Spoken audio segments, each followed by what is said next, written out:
We'll be uncovering the fear of finances, which is a bit sticky, right? We can all acknowledge that. Where does God show up in the midst of finances? How do we hold finances within our own hearts? Are you worried about making enough money? Let's be honest, every single one of us has wrestled with this concern at one time or another. When deciding how much to work during the summer, when picking a major, while deciding which apartment you can afford. And if we're honest, it probably has an impact on how easy it does or doesn't feel to say yes to following Jesus wherever he leads in our calling. For many of us, money might even feel like the biggest barrier to freely giving him that yes. If that feels true for you, then this episode is for you. Luke and Joanne are back for our third of 4 conversations about common barriers to living into our calling. And this week, we're discussing a big one, finances, and what it looks like to trust the Lord as our loving provider as we pursue his calling in our lives, whether it feels like we have a lot or a little. Welcome to After 4, your podcast for navigating life after graduation. I'm your host and guide, John Steele, and this one's for you, alumni. Joanne and Lucas, welcome back once again. Round 3. It's good Let's to be do back. this thing. Yes. Here we go. We are on conversation number 3 of talking about barriers, and in particular, barriers related to work and calling, and essentially saying yes to the invitations that the Lord has for us in these professional places. And so what does it look like to face some of those barriers head on, and to acknowledge their reality, and to faithfully say yes to Jesus in the midst of wrestling through some of those barriers?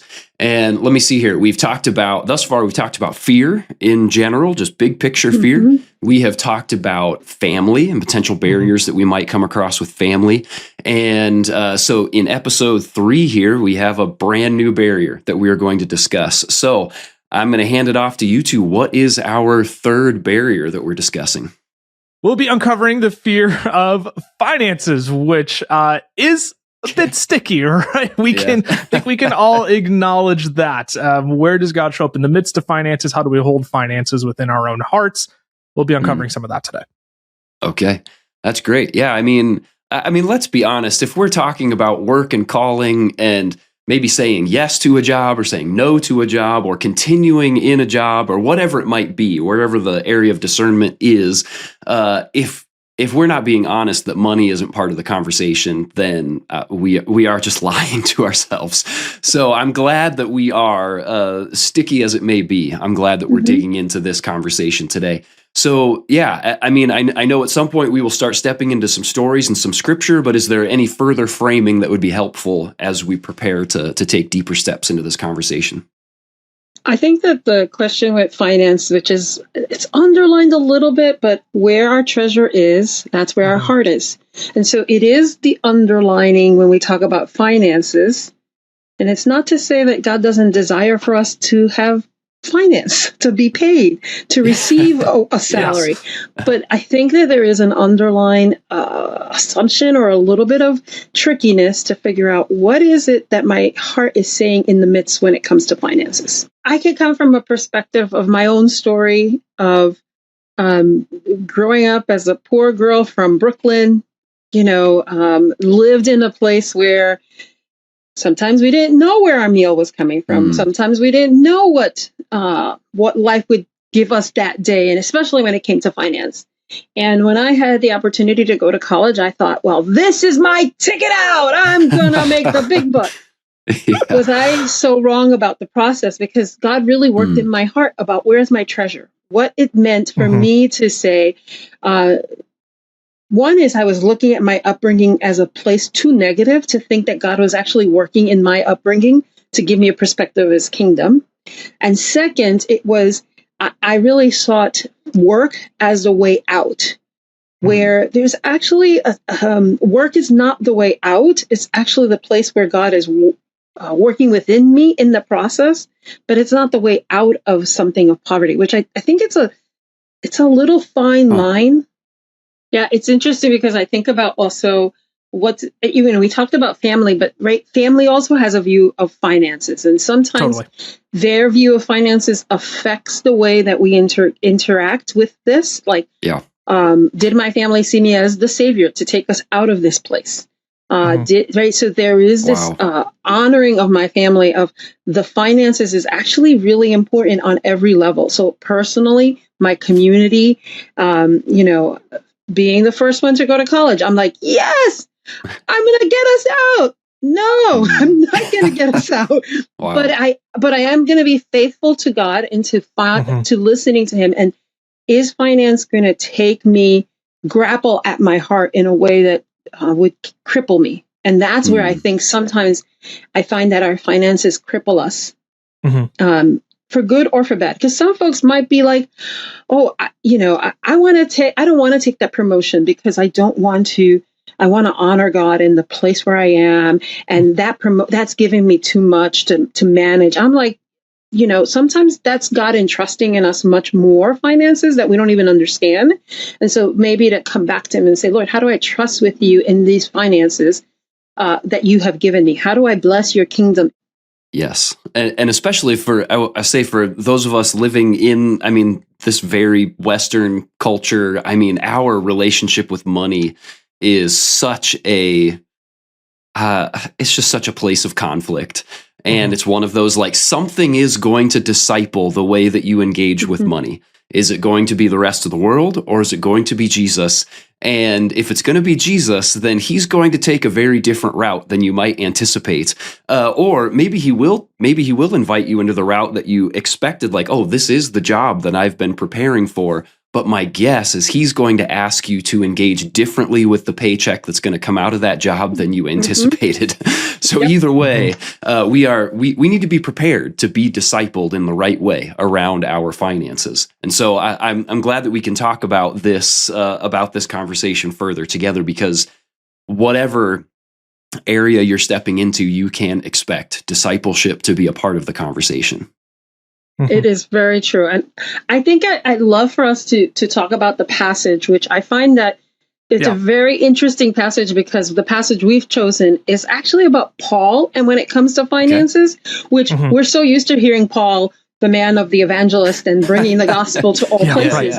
But the way that he starts this letter for the Philippians is actually a very interesting way on how he navigates the finances that's very different. I'd be more than happy to dive into Philippians 4, starting in verse 10 here. How I praise the Lord that you are concerned about me again. I know you have always been concerned for me, but you didn't have the chance to help me. Not that I was ever in need, for I have learned how to be content with whatever I have. I know how to live on almost nothing, or with everything. I have learned the secret of living in every situation, whether it is with a full stomach or empty, plenty or little. For I can do everything through Christ, who gives me strength. And even so, you have done well to share with me in my present difficulty. As I know you, Philippians, were the only ones who gave me financial help when I first brought to you the good news, and then traveled on from Macedonia. No other church did this. Even when I was in Thessalonica, you sent help more than once. I don't say this because I want a gift from you. Rather, I want you to receive a reward for your kindness. So, Joanne, I don't know where you want to start there, but you helped frame the passage into how it's going to accelerate our conversation forward. Where do you want to begin on that? Yeah, so I think about Paul's. It's a very interesting how Paul thanks the Philippians for what they were giving. And he also then, in some very subtle, he says, I do not depend on your giving. I depend on the Lord. Right? There is this slight little thing, which many of us use that verse in a very different way. I could do all things that Christ strengthens me. Actually, what he's saying is, right, there is something about where he has his dependency, where his heart is with the Lord. Right? That is where his dependency comes from, which I think so much of, as one, I confess, I have been one that have misused that verse in multiple ways. But if you look at it in the context of what Paul is speaking about, Paul is really going at the fact that his dependency, where he gets the ability to do the ministry that God has called him, comes from the strength in the Lord. So it's a very pivot on the way that he begins to talk about that. And I do think Paul understands our issues with raising funds or getting our finances. He gets it, right? He's not like, ignorant to the process. I remember it was in my early years on staff. And again, I kind of named the tension that I felt of, all right, single income household while my wife is going to grad school. I actually heard this verse. It was at like one of my first chapter camps that I brought students to. And the speaker for the week touched on specifically what it is to be content in all circumstances. And especially reading this passage then within the context of like, okay, here's my income. God blessed me in providing all the funding that I needed, but still, I wouldn't say I knew how to be fully content living in a garden level apartment that had no air, right? There's plenty of things that I wished I could have had more for myself, but it challenged me with the question of, how do I be content with what I have, with what God has provided for me?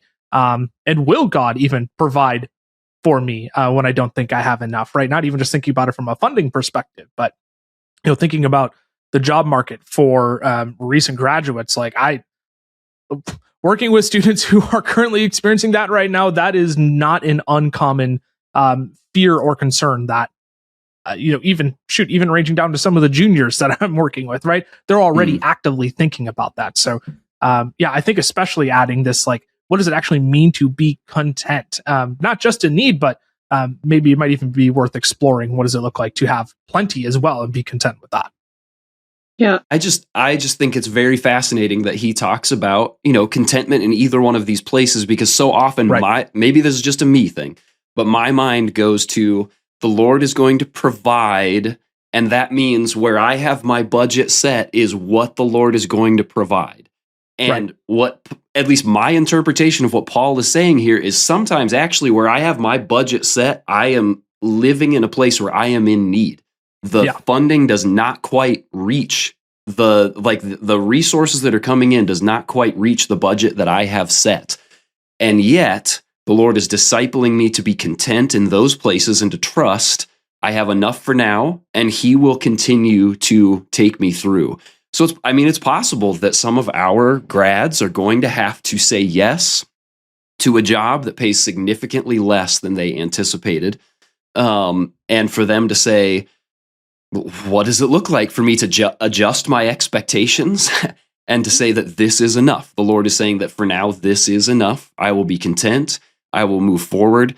And granted that we have, it's a different conversation when we're talking in the realms of like poverty line and things like that. I understand that like this is a much deeper conversation than just, I'm not getting paid quite as much as I had hoped. But still that there is this place of what does it look like for me to lean into the Lord and to trust and to be content where I'm at, and knowing that he will carry me through each of these places. It's just, it's an interesting perspective to me that Paul brings, because it's different than the one that I oftentimes bring to the picture. I think that when I look at finances, I think about what's the opportunity that others have to join me in the process.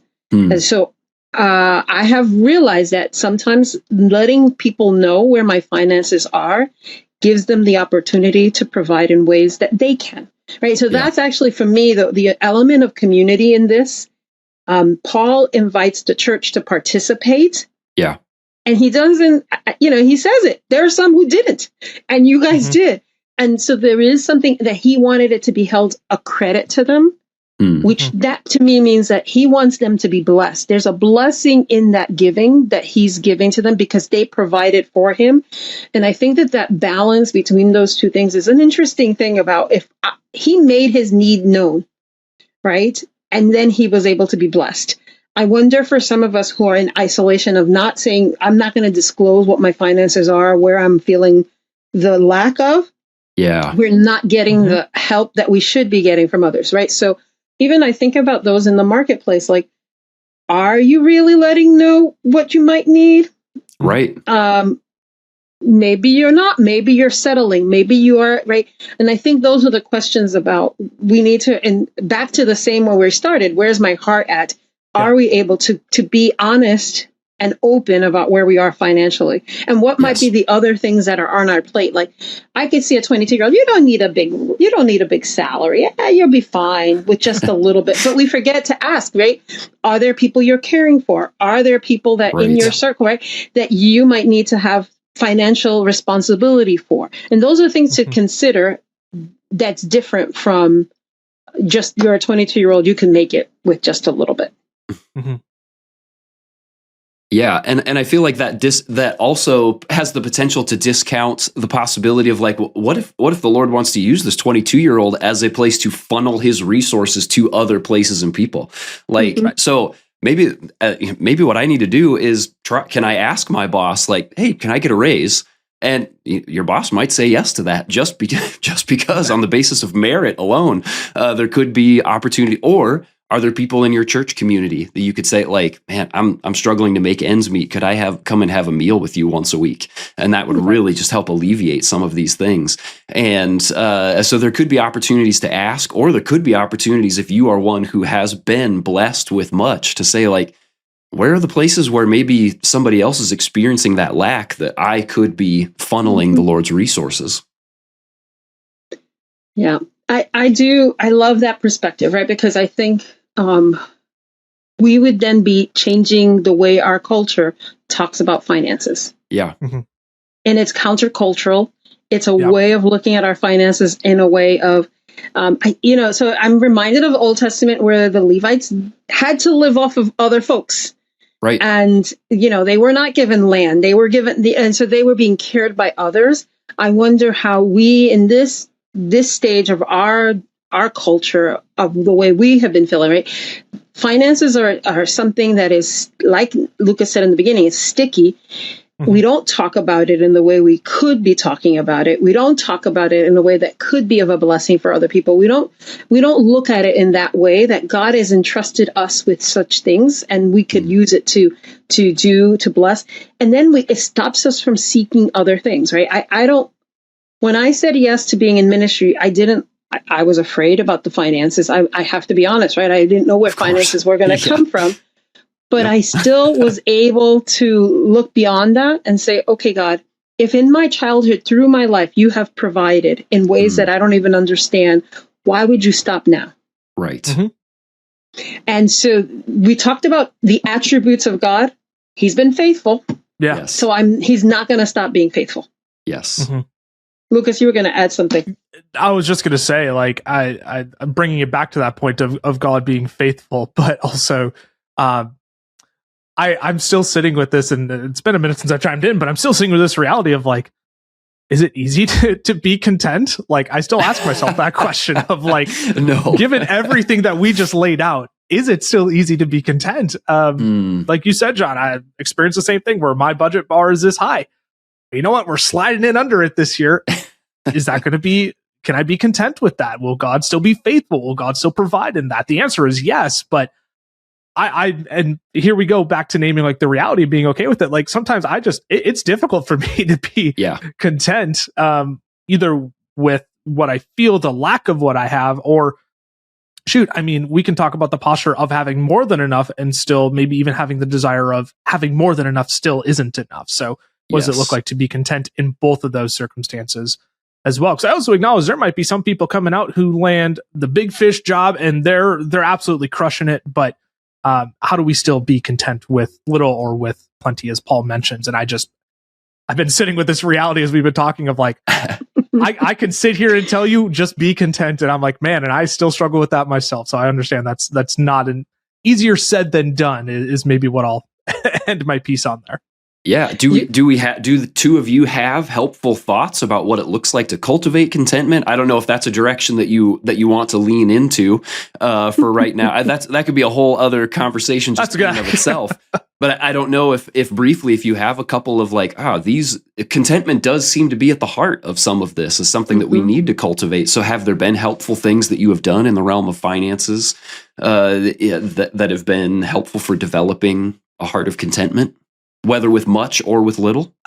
This is like such a practical one for students coming out. And maybe you're even like 3-4 years into the workforce. And maybe it hasn't been just like a sit down. I just need to evaluate what God has provided me each month. And where am I stewarding what God has entrusted to me each month? And maybe there are areas where God is saying, hey, I have provided for you, but how are we, like, stewarding that in and of ourselves too? So it sounds cheesy to say, like, set a budget, but also I think that's like a form of examine in and of itself of, Absolutely. hey, where has God provided for me? How am I stewarding what God has provided for me? Because at the end of the day, like finances are God's. The $20 bill you have sitting in your wallet right now, like that is God's, but he's entrusted that to you to steward that. So like I've started to view budgeting as a form of examine in a way of, okay, what has God provided us in this month?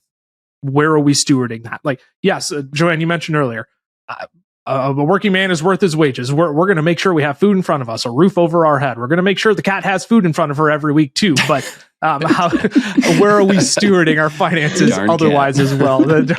Gosh, she has a whole budget line and it's larger than I want it to be. But you know what? God has given us great joy and peace through her as well. And so, but anyways, I bring that all to say, I think budgeting in the form of examine, where has God been faithful? Where is God providing for me or for my family currently? Yeah. Yeah, it's fun that you said budget because, budget's not the thing that I want to write a budget. I want to keep to it. I want, yay, budget times, right? It is not what I love. Yet my husband is very much about that. And for him, it's important because he has a heart of generosity. Mm-hmm. And so oh my gosh, it's very difficult to be married to someone who has generosity as one of their core values because he forces me to be content in the things we have. Like he really brings back that question to me about, we have enough, we have this. Do you find joy in what we have? And so I think for some of us might be to explore, what does generosity look like?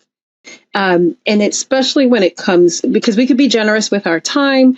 We tend to be generous with all these other things, but when finance comes, we're like, question mark.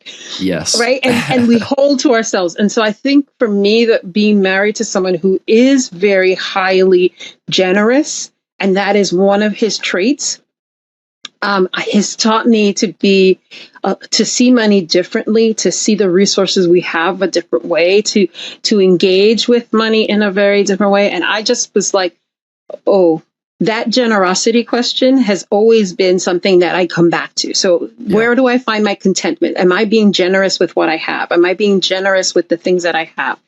And am I going to be okay with what I have? Yes. Yeah, I've been okay. I'm good, right? Mm-hmm. And I think that that's the difference of engaging, where he does budgets and then he could actually allows him to be generous. And he's constantly back and forth challenging me. And so I think to go back, I think we've said a lot about community. I wonder, right? How are the people around you? How are they shaping you in your view of finances? I think that's an important question for us to really engage about. How do we respond when people around us are talking about what they have? And do we feel like, I can't believe that, right? Examine ourselves. Why is that disturbing to us? Why is that bothering me? And then think about, Lord, help me to see, what is it that I'm not, I think we talked about this. Where is it that I'm not finding my heart to be at peace? Where is it that my heart feels a little bit disturbed by this? And I think that's important for us to do that. I think I would wonder to be in Paul's shoes and think about, how did this man find contentment in all of what he was doing and all of what he experienced? He was able to say, the Lord is where I find my contentment. Yeah. Mm-hmm. It's just a little bit mind-boggling. Well, and I think that's, this was the other thing I wanted to add on to at the end here, Joanne, is like, I think you nailed that on the head of like, ultimately, maybe God is calling you to the profession of educating the youth of America, being a teacher in our schools. And I understand the financial tensions that may or may not come from that, right? But is following God's calling for you more important than the financial aspects of that? And like, that's where you nailed it, Joanne, of like, our contentment comes from God. Are we willing to trust that his calling for us can bring us contentment regardless of whether we have little, whether we have plenty? Maybe God is calling you to a higher paying position to manage people below, whatever it may be, right? Like, is God's calling for you in that regard enough to bring you contentment? And can you rest on that? Yeah, which then tells me that if we are not actively cultivating in life after graduation, in these early formative days, if we are not actively cultivating our relationship with Jesus, then this other contentment and our finances, they're going to be lopsided.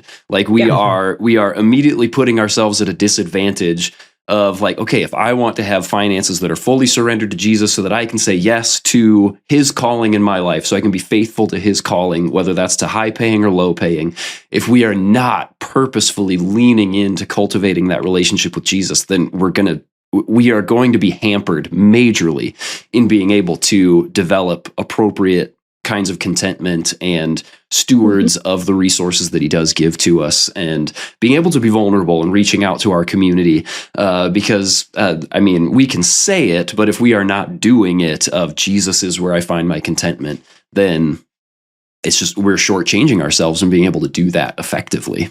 Which feels obvious to say, like, of course, our alumni are doing this. But probably many of them would be like, actually, I'm kind of having a hard time doing that because I'm not with my chapter and my normal rhythms anymore. Right. And that needs a lot of purposeful focus to be developing in that way. I was saying, Joanne mentioned that too. How is your community shaping that, right? It's most commonly our InterVarsity community is stripped away. We're still in contact with them on text, via socials, whatever it may be. But yeah, totally. Yes. That communal aspect that keeps us accountable has been stripped away. Yeah, I think Joanne's point stands even more valid there. What is your community forming you? What is your community around you helping you form in your financial perspective? Yes. Are there any other sort of practical tips or things to be thoughtful here that we haven't touched on that we want to make sure we don't miss? I was just going to say community for some of us will be the local church. And so I don't want to dismiss that. I want to name it very clearly that it is the local church. Yes. And so we may have all our qualms about the local church, but actually that is one of the places where the Lord allows us to live in community. Yep. And so no one's paid me to say that, but I think it's important for us to say it. That is very important. Very important. So, in addition to doing the work of cultivating a relationship with Jesus after graduation, you must be putting in the work to cultivate your local church community as well. And that relation. Thank you for saying that overtly, because I think that's another place like, oh, of course. Yeah. I'm gonna go to church after graduation and fit in and all. It's like, it takes work. It takes work. You have to be purposeful. So I'm glad that you said that overtly. So then we've given some thoughtful things to be considering here in the realm of finances, and it's a lot. This, if it hasn't come across, alumni, your discipleship in finances is going to be potentially, and I would say even likely, is going to be a tough place of discipleship. It just is. It just is. So that's why we want to talk about it purposefully. In the midst of this challenging place of discipleship, do either or both of you have a final word of encouragement for our alumni as they're thinking about this potential barrier of finances in life after graduation? I will say my thing has been, as one who has depended on others to give towards the work I do, I have been delighted by how God provides. And so every day, my prayer is, Lord, how will you surprise me? And most of the time is in finances.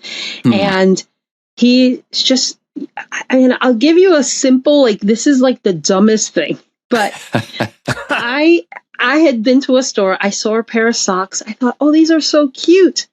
And if I would have spent that money, I wouldn't have been able to buy something else. So I was just like, I won't buy the socks. Just walk out of the store. The desire and the thing that I wanted, I just left it alone. In the mail, believe it or not, I get a pair of socks from a friend of mine who says, I was thinking of you. And I know you like socks. And so it's the most dumbest thing. But it was the thing of my heart to know that God knew the desire of my heart. He knew how to surprise me. He knew how he put it. I was like, God, you saw me. You heard me, right? And so in the simplest little thing like that, what does it look like for us to ask each day, God, would you surprise me today? How would you surprise me today? Especially when it comes to finances. Lord, how would you, right? The same unexpected bonus for my husband. Like, what? He got an unexpected bonus, right? Those are the little things that sometimes it's the thing of God saying, I see you. I see you. And so I would encourage you to pray for those surprises. Yeah. Lord, how would you surprise me today?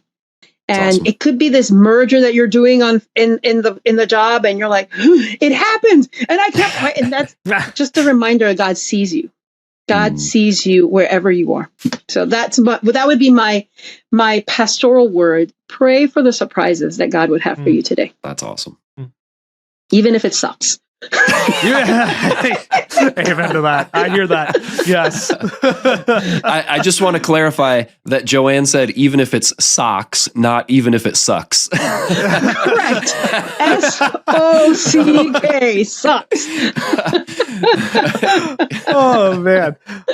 I feel like that story is just like the epitome of what I do hope people get to experience and how they handle their finances is being open to how God will actually provide in the smallest of things, like socks, S-O-K-C-K-S. Goodness, I can't even spell now because I was so good. I think maybe the one thing that I would add is I think it's a gift to learn how to be content. It's not like a command or something. In some ways, maybe you could consider it a command, but I think it's a gift to learn how to be content. It's not okay, I'm in want.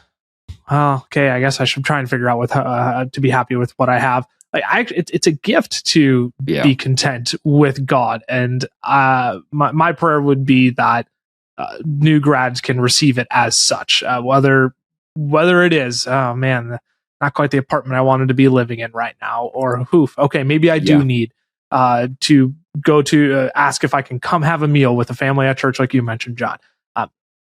Can we still be content and receive contentment as a gift and not just like a solution to a problem?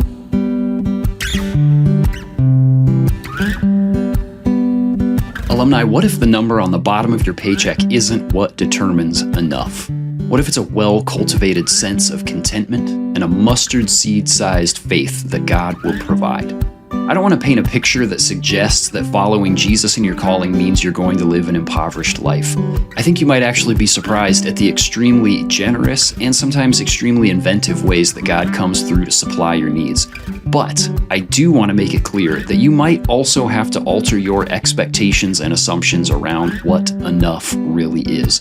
Our culture of abundance in the West has done a number on us in this way, and we all have some work to do on this area, I guarantee that. But I also guarantee that God is right here, right now, ready and willing to provide for exactly what you need as you say yes to Him and to the calling that He has placed on your life. That you can take to the bank for sure. Joanne and Lucas, thank you once again for joining us for this important conversation. Alumni, come back next week for our fourth and final barrier to calling, the future. Until then, consider sharing this episode with someone who needs to hear it, and I will see you in the after, alumni. Thanks for listening to After 4. This podcast is brought to you by the InterVarsity Alumni Relations Team, hosted and produced by John Steele, production assistance by Mike Zentera, edited by Caleb Leppert, and our After 4 theme music was written and performed by John Steele.